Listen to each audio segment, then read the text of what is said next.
आज हम इस वीडियो के माध्यम से निहित फलनों का अवकलन डिफरेंशिएशन ऑफ कंपोजिट फंक्शन के टॉपिक प्रतिस्थापन द्वारा अवकलन सब्स्टिट्यूशन मेथड से किस प्रकार किसी फंक्शन का हम अवकलन करते हैं, इस बारे में आज हम इस वीडियो में बात करेंगे।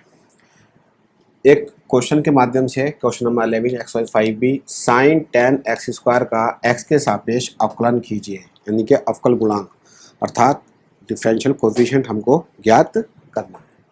आइए देखते हैं किस तरह से किसी फंक्शन का प्रतिस्थापन विधि द्वारा अवकलन ज्ञात किया जाता है। जिस फंक्शन का हमको अवकलन करना होता है, इसको हमने y लिखे या fx लिखे, तो हमने क्वेश्चन में क्या काम किया, y is equal to sine tan x square माना। दोनों पक्षों का x के सापेक्ष अवकलन करने पर तब dy upon d x is equal to d upon d x sine tan x square. अब यहाँ से प्रतिस्थापन विधि क्यों इसमें लागू हुई, क्योंकि हमारे पास जो अवकलन होता है वो होता है साइन x का, sine x d upon d x sine x, वो कितना होता है cos x। अब यहाँ पर x के स्थान पर क्या है tan x स्क्वायर, तब इसको माना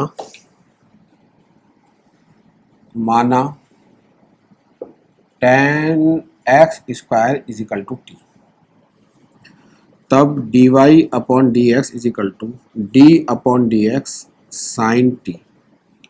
अब क्योंकि t जो है वो फंक्शन तो x का ही है, लेकिन यहाँ फंक्शन t है, यहाँ x है, तो t x के सापेक्ष अवकलन नहीं किया जा सकता। इसके लिए हमने क्या काम किया कि dt से भाग की, डिवाइड किया और dt से गुणा करी, मल्टीप्लाई की। मैथमेटिक्स में रूप बदलता है, मान नहीं बदलता, फॉर्म चेंज होती है, वैल्यू कभी चेंज नहीं होती। इसके बाद अब हमारा फंक्शन भी t है और t के सापेक्ष अवकलन करना, तो जिस तरह से d upon d x sine x का cos x होता है, इसी तरह से d upon d t sine t का क्या होगा cos t। तो ये हो गया आपका cos t और dt अपॉन डी एक्स। क्योंकि हमारा फॉर्मूला यूज़ हो गया, तो अब हम क्या काम करेंगे, t की वैल्यू वापस करेंगे। तब dy upon d x is equal to cos t की जगह tan x स्क्वायर और d upon d x tan x square. लेकिन बात अब भी वही रही, हमारे पास फॉर्मूला होता है tan x का, sec स्क्वायर x, लेकिन यहाँ क्या है tan x स्क्वायर, तो फिर माना x स्क्वायर को क्या मान लीजिए z।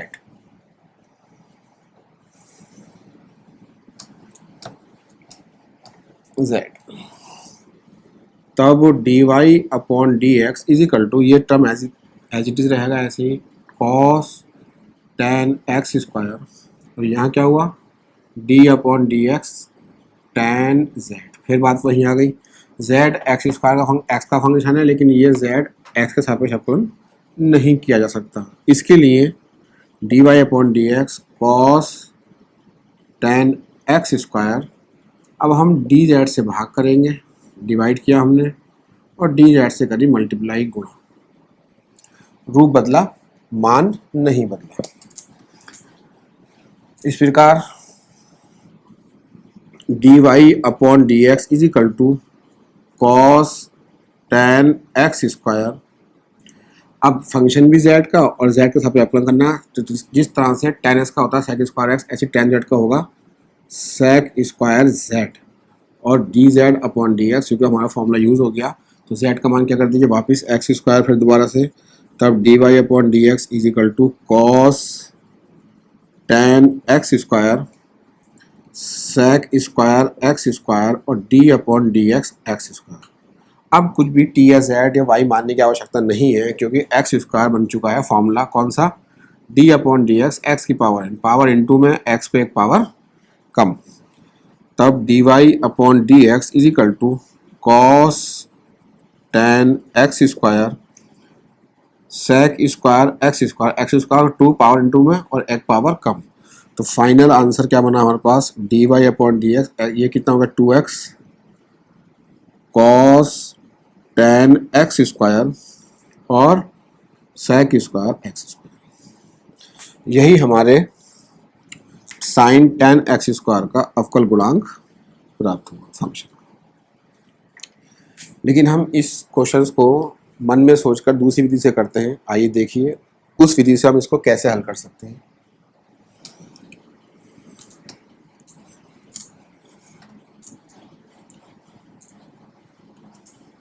इसमें हमें टी मानने की आवश्यकता नहीं होती है।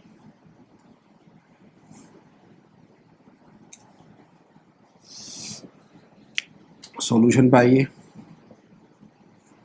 हल y is equal to sine tan x square,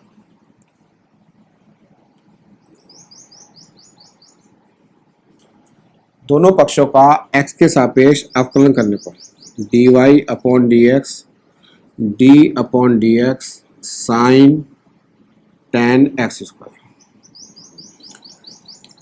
क्या करते हैं इस टाइप ऑफ क्वेश्चन में, देखिए साइन x का फॉर्मूला होता है cos x और यहाँ x की जगह कौन है, टेन एक्स स्क्वायर। मन में सोच लेते हैं ये x है, साइन x बोल रहे हैं x लेकिन लिखेंगे वही जो है।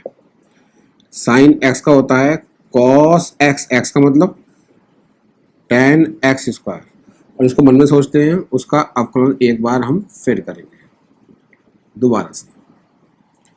अब यदि ये फॉर्मूला बन जाता है तो मन में नहीं सोचते हैं, लेकिन ये फॉर्मूला नहीं बना क्योंकि टेन एक्स का फॉर्मूला होता है सेक स्क्वायर एक्स और ये टेन एक्स स्क्वायर है। तो यहाँ पर एक्स स्क्वायर को मन में सोचना पड़ेगा कि ये एक्स की तरह कार्य कर रहा है।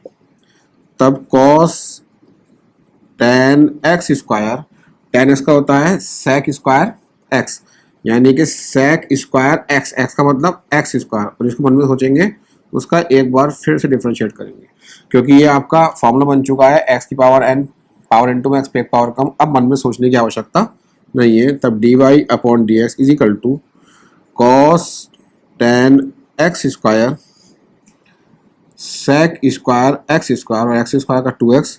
तब हम इसको इस तरह से लिखेंगे d y upon d x 2x cos tan x square sec square x square.